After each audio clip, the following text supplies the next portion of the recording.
नमस्कार, स्वागत है आप सभी का खबर मध्य प्रदेश के साथ। मैं दीप द्विवेदी। बुलेटिन की शुरुआत करेंगे, लेकिन उससे पहले आपको एक बड़ी खबर बता दें। इस वक्त की बड़ी खबर आ रही है, ये बड़ी जानकारी इस वक्त की। छत्तीसगढ़ बीजेपी में बड़ा बदलाव हुआ है। इस वक्त की ये बड़ी जानकारी, अरुण साव जो हैं वो छत्तीसगढ़ के नए अध्यक्ष बने हैं बीजेपी के। और बिलासपुर से बीजेपी आपको बता दें बीजेपी सांसद हैं अरुण साव, तो छत्तीसगढ़ बीजेपी के नए अध्यक्ष बनी हैं। ये बड़ी और अहम जानकारी। बिलासपुर से बीजेपी सांसद हैं अरुण साव, जिन्हें अब बीजेपी का नया अध्यक्ष बनाया गया है। इस वक्त की ये बड़ी जानकारी, एक बड़ा बदलाव हुआ है। लगातार छत्तीसगढ़ में मंथन का दौर चल रहा है बीजेपी पार्टी का, और ऐसे में इस मंथन के बीच अब एक बड़ा बदलाव हुआ है। तो बिलासपुर से बीजेपी सांसद हैं अरुण साव, जिन्हें ये अहम जिम्मेदारी दी गई है। आगामी विधानसभा चुनाव को देखते हुए लगातार बीजेपी मंथन कर रही है, और इस मंथन के बीच ये बड़ा बदलाव, एक बड़ा निर्णय लिया गया है पार्टी आला कमान के द्वारा। तो एक बड़ा बदलाव हुआ है, जहां पर आपको बता दें कि अरुण साव को एक अहम जिम्मेदारी छत्तीसगढ़ की अब दी गई है। बीजेपी के नए अध्यक्ष बन गए हैं अरुण साव, और ऐसे में चुनौतियां कई रहने वाली हैं। चूंकि अगर हम छत्तीसगढ़ राज्य की बात करें और वहां पर बीजेपी की मजबूती की बात करें, तो वहां पर अभी काफी ज्यादा ग्राउंड जीरो पर काम करने की जरूरत है बीजेपी को, और ऐसे में अब ये बड़ा बदलाव किया गया है। ज्यादा जानकारी के साथ ओम प्रकाश चंद्राकर, ब्यूरो चीफ, हमारे साथ लाइव जुड़ गए। सीधे उनका रुख करेंगे। ओम प्रकाश, जिस तरह से हम बीते दिन से लगातार इस बात का जिक्र करते आ रहे हैं कि मंथन का दौर चल रहा है, एक बड़ा फेरबदल हो सकता है, और वो फेरबदल हो गया है, लेकिन चुनौतियां बीजेपी के लिए यहां बहुत है, और जो नई जिम्मेदारी यहां पर दी गई है अरुण साव को, उनके लिए यहां पर चुनौतियां काफी ज्यादा हैं।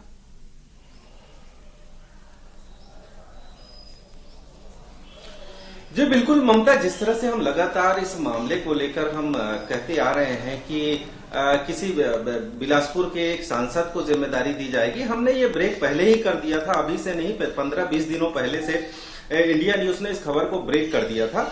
उसके बाद इंडिया न्यूज की खबर पर मुहर लगी है, ये कह सकते हैं हम एक तरह से, जिस तरह से अरुण साव को जिम्मेदारी दी गई है। ठीक है ओम प्रकाश, यहाँ पर आपको रोकना चाहूंगी। हमारे साथ अरुण साव जुड़ गए हैं, सीधे उनका रुख करेंगे, जो कि अभी उन्हें नई जिम्मेदारी दी गई है, बीजेपी के नए अध्यक्ष बनाए गए। बहुत बहुत स्वागत है अरुण साव जी, और बहुत बहुत बधाई आपको।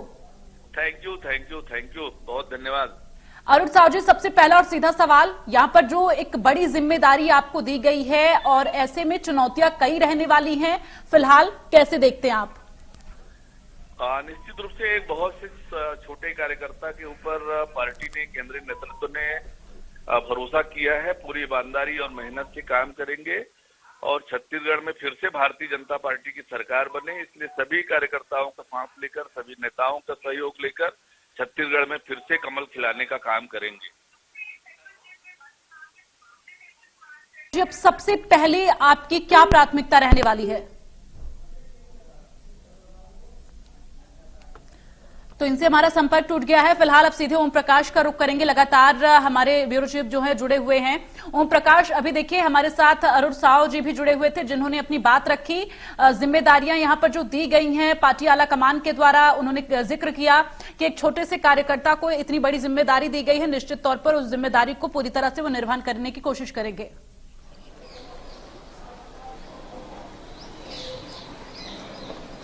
जाहिर तौर पे दीप से, जिस तरह से अरुण साव के सामने हम ये कह सकते हैं कि उन्हें जिम्मेदारियां तो दी गई है, लेकिन उनके सामने काफी बड़ी बड़ी चुनौतियां फिलहाल छत्तीसगढ़ के अंदर है।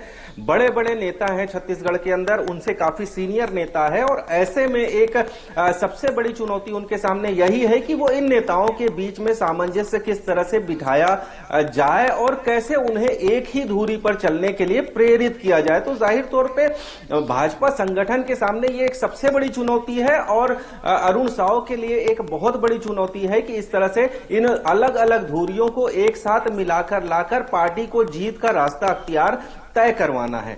दूसरी बात, यदि मैं बात करूं तो छत्तीसगढ़ के अंदर इस बात की काफी संभावना प्रबल होती जा रही थी कि अरुण साव को बनाया जा सकता है। हालांकि हमने नाम का जिक्र उस वक्त नहीं किया था, जब हमने खबर ब्रेक कराई थी तब हमने उस नाम का जिक्र नहीं किया था, लेकिन हमने ये जरूर कहा था कि बिलासपुर के एक सांसद। तो जाहिर तौर पे ये जो बातें चली आ रही है सियासी भाजपा के अंदर खाने में, जो बातें चली आ रही थी उसे ही हमने दिखाया, और केंद्रीय केंद्रीय संगठन ने, भाजपा के केंद्रीय संगठन ने आज इस नाम पर मुहर लगा दी है। फिलहाल ये देखने वाली बात होगी कि अरुण साव जो सक्रियता की मामले की बात की जा रही थी, जिस तरह से भाजपा के अंदर लगातार सक्रियता की कमी रही है, नेता जो है वो शांत थे, भूपेश सरकार के खिलाफ कोई बड़ा आंदोलन नहीं छेड़ पाए थे, ना ही कोई ऐसा मामला उठा पाए थे कि सरकार को सवालों को घेरे में लाया जा सके। अब उम्मीद की जा रही है कि अरुण साव के आने के बाद से इन चीजों पर विराम लगेगा और भाजपा जो एक बार फिर से जो 15 साल के सत्ता के बाद एक बार फिर सत्ता में काबिज होने की पहल करेगी। दूसरी चीज, अगर इस पूरे नियुक्ति की बात मैं यदि दीप्सी करूं तो जाहिर तौर पे एक अरुण साव जो है साहू समाज से बिलोंग करते हैं। जाहिर तौर पे साहू वोटरों की संख्या सबसे ज्यादा है छत्तीसगढ़ के अंदर और इनका कहीं ना कहीं इस चीज के में भाजपा बढ़त बनती भाजपा की दिख रही है। जी बिल्कुल। और ओम प्रकाश, जिस तरह से हम इस बात का जिक्र कर रहे थे, जामवाल इन दिनों लगातार जो है बैक टू बैक बैठकें कर रहे हैं, मंथन कर रहे हैं, जिसके बाद ये एक अहम निर्णय लिया गया है। अभी और किस तरह से बदलाव देखा जा सकता है छत्तीसगढ़ में?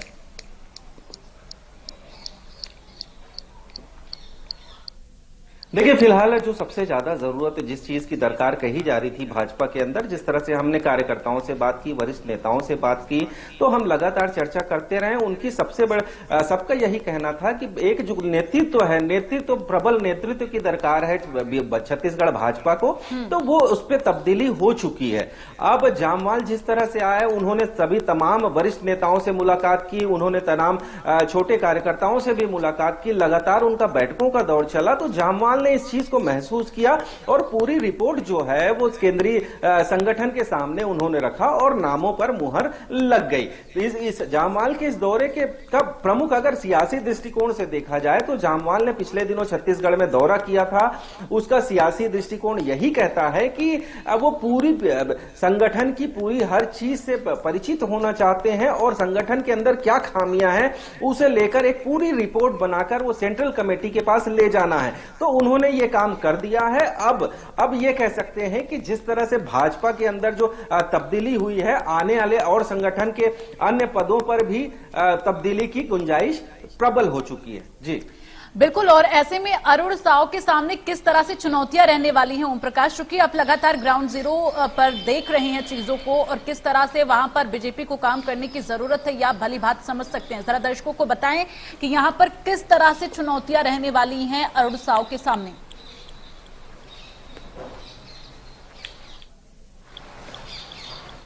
दीप्सी, सबसे बड़ी चीज भाजपा के अंदर यह है कि उत्तर दक्षिण पूर्व पश्चिम ये धुरियां हैं। भाजपा के अंदर अलग अलग नेताओं की धुरियां हैं। इन धुरियों को एक किनारे लाना, पार्टी के किनारे लाना और पार्टी के ही हित में काम करना, ये तमाम चुनौतियां फिलहाल अरुण साव के लिए है। दूसरा ये कि हम ये कह सकते हैं कि भाजपा ये इस फैसले में काफी लेट हो चुकी है, हम कह सकते हैं, क्योंकि आने वाला इलेक्शन ज्यादा वक्त नहीं बचा है, 1.5 साल का वक्त बचा है यदि मैं महीनों की बात करूं तो जाहिर तौर पे उनके सामने कम समय में बेहतर परफॉर्मेंस लाने की सबसे बड़ी चुनौती होगी। दूसरा ये कि फिलहाल छत्तीसगढ़ भाजपा में उन्हें यह तवज्जो दिया गया है और उनके चेहरे पे मोहर लगी है, तो जाहिर तौर पे केंद्रीय संगठन ने यही सोचा कि एक जातिगत राजनीति के तहत यदि बात की जाए तो जातिगत राजनीति में अरुण साव फिट बैठते हैं, क्योंकि साहू बाहुल्य इलाका छत्तीसगढ़ है। तो जाहिर तौर पे जो ओबीसी वर्ग से भी वो बिलोंग करते हैं, क्योंकि भूपेश बघेल एक बड़ा ओबीसी चेहरा है आज के तारीख में छत्तीसगढ़ के अंदर और वो वर्तमान में वो सीएम है,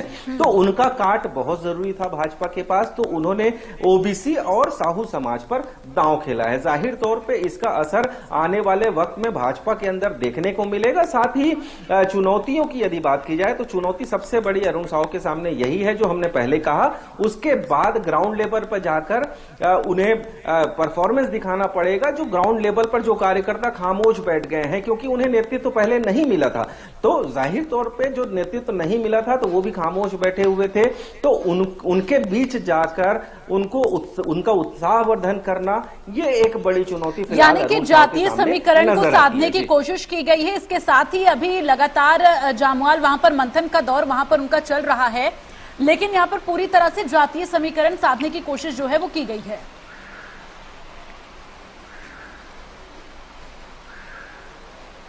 जाहिर तौर पे दीप्सी पूरी तरह से इसमें जातिगत समीकरण का ही हम हवाला दे सकते हैं, क्योंकि ओबीसी वर्ग, सबसे बड़ी चीज मैंने आपसे कहा कि छत्तीसगढ़ के अंदर भूपेश बघेल का चेहरा ओबीसी चेहरे के तौर पर उन्हें प्रमोट किया गया है। छत्तीसगढ़ के अंदर ही नहीं, पूरे देश के अंदर ओबीसी चेहरे के तौर पर और एक किसान के चेहरे पर प्रमोट किया गया है। तो अरुण साव उनके टक्कर में एक बेहतर नेता हो सकते हैं, क्योंकि वो एक तो ओबीसी वर्ग से भी बिलोंग करते हैं और वो किसान है और वर्तमान में बिलासपुर के सांसद भी हैं। तो जाहिर तौर पे ये जो इलाका है बिलासपुर रायपुर, जो ग्राउंड इलाका है, इसके अलावा जो बस्तर की यदि मैं बात की जाए तो बस्तर में फिलहाल जो आदिवासी नेता हैं उन्हें तवज्जो दी जा सकती है या संगठन में उन्हें कोई जिम्मेदारी दी जा सकती है कि आदिवासी वर्ग भी भाजपा से नाराज ना हो। तो सीधी सी बात है कि भाजपा संगठन जो है, अजय जामवाल ने जो किया, जो यहाँ रिपोर्ट उन्होंने सौंपी, वो तमाम अलग अलग लीडरान से बातचीत करने के बाद उन्होंने पूरी रिपोर्ट सौंपी है, क्योंकि अब 3 दिनों तक मंथन का दौर जारी रहा। जाहिर तौर पर इसमें जो चीजें निकल के आई वही केंद्रीय संगठन के सामने उन्होंने रखी है और आगे भी हम यही कह सकते हैं कि अजय जामवाल को जिम्मेदारी देने के बाद वो छत्तीसगढ़ में जो हम कह सकते हैं कि सत्ता की खुमारी से ना निकले नेताओं के बीच में वो जो जिस तरह से बदलाव की जो बातें ला रहे हैं, जिस तरह से वो बदलाव कर रहे हैं, तो जाहिर तौर पे इसका फायदा बीजेपी को मिलेगा। फिलहाल ये वक्त तय करेगा कि बीजेपी इस नेतृत्व के बाद से किस तरह से परफॉर्मेंस दिखाती है और किस तरह से वो और आगे चल के कितना परिवर्तन हो पाएगा, ये भी अपने आप में बेहद महत्वपूर्ण होगा। लेकिन इस बीच ओम प्रकाश जिस तरह से, ठीक है ओम प्रकाश, यहाँ पर आपको रोकना चाहेंगे। धनंजय ठाकुर हमारे साथ जुड़ गए हैं, कांग्रेस के प्रवक्ता हैं। बहुत बहुत स्वागत है आपका धनंजय ठाकुर जी। हेलो धनंजय ठाकुर जी, बहुत बहुत स्वागत है आपका। नमस्कार दीप्ति जी। सबसे पहला सीधा सवाल मेरा आपसे, जिस तरह से बीजेपी ने ये बदलाव किया है काफी मंथन के बाद, किस तरह से देखते हैं आप? अरुण साव को एक नई जिम्मेदारी प्रदेश अध्यक्ष के तौर पर दी गई है। देखिए, पद में बदलाव होते ही रहते हैं और जिस प्रकार से भारतीय जनता पार्टी ने आज विश्व आदिवासी दिवस के दिन एक आदिवासी प्रदेश अध्यक्ष को हटाने का काम किया है, ये भारतीय जनता पार्टी का आदिवासी विरोधी होने का प्रमाण है। और मैंने कहा ना कि पद में बदलाव होते रहते हैं, नए लोगों को जिम्मेदारी मिलती है, नए लोगों को दायित्व मिलता है, पर कुछ चीजों में भावनाएं जुड़ी होती है। वो तो कहीं ना कहीं भारतीय जनता पार्टी का आज एक बात साबित हो चुका है कि वो आदिवासी विरोधी है। और अरुण साव जी को जिस प्रकार से भाजपा ने जिम्मेदारी दी है, अरुण साव जी को अपनी ओर से बधाई प्रेषित करता हूं। लेकिन छत्तीसगढ़ में भारतीय जनता पार्टी मुद्दा भी हो चुकी है। भाजपा में जो आंतरिक कला है, गुटबाजी है, उसका ही परिणाम है कि आज उनको प्रदेश अध्यक्ष को बदलना पड़ा है। तो ऐसे में आपका ये कहना है कि आदिवासी दिवस के दिन जो है ये बदलाव जो किया गया है, कहीं ना कहीं यहाँ पर लोगों की भावनाओं को आहत भी करने की कोशिश भाजपा ने की है? निश्चित तौर पर मैंने कहा ना कि आज पूरा देश विश्व आदिवासी दिवस मना रहा है। आदिवासी कला, संस्कृति, परंपरा, तीज त्योहार का आज सभी उसमें शरीक हो रहे हैं और पूरी तरीका से आदिवासी मैं आज पूरा भारत दिख रहा है। वैसे समय में भारतीय जनता पार्टी अगर ये निर्णय करती है, एक आदिवासी नेता को भारतीय जनता पार्टी पद से बेदखल कर रही है, तो कहीं ना कहीं भारतीय जनता पार्टी का आदिवासी, लेकिन पार्टी को मजबूती की तरफ भी ध्यान देना होगा ना धनंजय जी, मैंने आपसे जैसे कि कांग्रेस पार्टी लगातार ध्यान दे रही है। मैंने कहा कि पद में बदलाव होते हैं, दायित्व का बदलाव होता है, लेकिन आदिवासी तो इससे भावनाएं तो आहत नहीं होनी चाहिए या किसी को बुरा नहीं लगना चाहिए, क्योंकि बदलाव जैसा कि आप भी जिक्र लगातार कर रहे हैं कि पार्टी में बदलाव तो लगातार होते ही रहना चाहिए।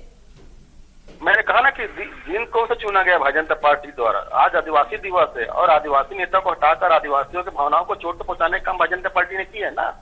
आप बदलाव करना था 2 दिन बात कर सकते थे, 3 दिन बात कर सकते थे, लेकिन वो तो भारतीय जनता पार्टी का चरित्र ही आदिवासी विरोधी है। 15 साल सत्ता में रहे, उस दौरान आदिवासियों की तरफ प्रताड़ित किया गया, शोषित किया गया, तो कहीं ना कहीं भारतीय जनता पार्टी का चरित्र जो है पर्दाफाश हो गया है आज की छत्तीसगढ़ की जनता के बीच में। नहीं तो अब आपको क्या लगता है कि अरुण साव जी को जो जिम्मेदारी दी गई है, ऐसे में इससे पहले जो जिम्मेदारी प्रदेश अध्यक्ष के तौर पर जिनकी रही है, तो यहाँ पर ये जो बदलाव किया गया है, इससे कांग्रेस पार्टी अब आगे क्या निर्णय लेने वाली है? कांग्रेस पार्टी अपनी मजबूती को लेकर क्या कुछ लगातार लोगों के बीच में किस तरह से काम करेगी? देखिए, 2018 में जिस दिन छत्तीसगढ़ की जनता ने भारतीय जनता पार्टी के कुशासन और भ्रष्टाचार से छत्तीसगढ़ को आजादी दिलाई है और कांग्रेस को स्थापित करने का काम किया, मुख्यमंत्री भूपेश बघेल जी शपथ लेते तत्काल बाद छत्तीसगढ़ की जनता के लिए काम करना शुरू करते हैं और उसी दिन से 2023 की तैयारी में हम जुट गए थे। हमने जो जनता से वादा किया उसको पूरा करने का काम किया है और लगातार जनता के हित में अनेक फैसले कर रहे हैं जिससे छत्तीसगढ़ की जनता को लाभ हो रहा है। और भारतीय जनता पार्टी तो हमेशा से जनता के खिलाफ ही काम कर रही है। 15 साल तक छत्तीसगढ़ में भाजपा की सरकार को छत्तीसगढ़ की जनता ने देखा है किस प्रकार से किसान विरोधी कृत्यों में लगे हुए थे। छत्तीसगढ़ कला संस्कृति परंपरा तीज त्योहार में दबी हुई कुचली हुई थी। वादा खिलाफी भाजपा ने छत्तीसगढ़ जनता के साथ किया था। 8 साल से केंद्र में नरेंद्र मोदी जी की सरकार है। जनता से किए गए वादों में एक भी वादा उन्होंने पूरा नहीं किया। उल्टा देश की जनता के ऊपर सिर्फ टैक्स बोझ लादा जा रहा है। महंगाई चरम सीमा पर है। बेरोजगारी के मामले में देश 50 साल पुराने हालात पर खड़े हुए हैं। अर्थव्यवस्था गर्त पर गई है। तो पूरी तरीके से भारतीय जनता पार्टी का चरित्र पर्दाफाश हो चुका है। हम काम करने वाले लोग हैं, जनता के वादे को पूरा कर रहे हैं। 2023 के चुनाव में भी हमें प्रचंड बहुमत के साथ जाएंगे। और साहू जी को तो मैं शुभकामनाएं प्रेषित करूंगा कि वो भारतीय जनता पार्टी के गुटबाजी को खत्म करने में सफल हो जाए। कार्यकर्ताओं को बात तो सुने, लेकिन मुझे ऐसा नहीं लगता जो 15 साल के मठाधीश नेता हैं, डॉक्टर रमन सिंह जी हैं यहाँ पे, और भी इनके जो बड़े नेता हैं, पता नहीं साहू जी उनसे किस प्रकार सामना कर पाते हैं। गुटबाजी को खत्म करने का कामयाब होते हैं कि नहीं। चलिए, वो तो आने वाले वक्त में देखा जाएगा कि जो ये चुनौतियां हैं वो किस तरह से अरुण साव इन चुनौतियों को फेस करते हैं। फिलहाल हमारे साथ जुड़ने के लिए और अपना कीमती वक्त देने के लिए धनंजय ठाकुर जी बहुत बहुत धन्यवाद आपका। ओम प्रकाश चंद्राकर जी, आपका भी बहुत बहुत धन्यवाद तमाम जानकारियों के लिए।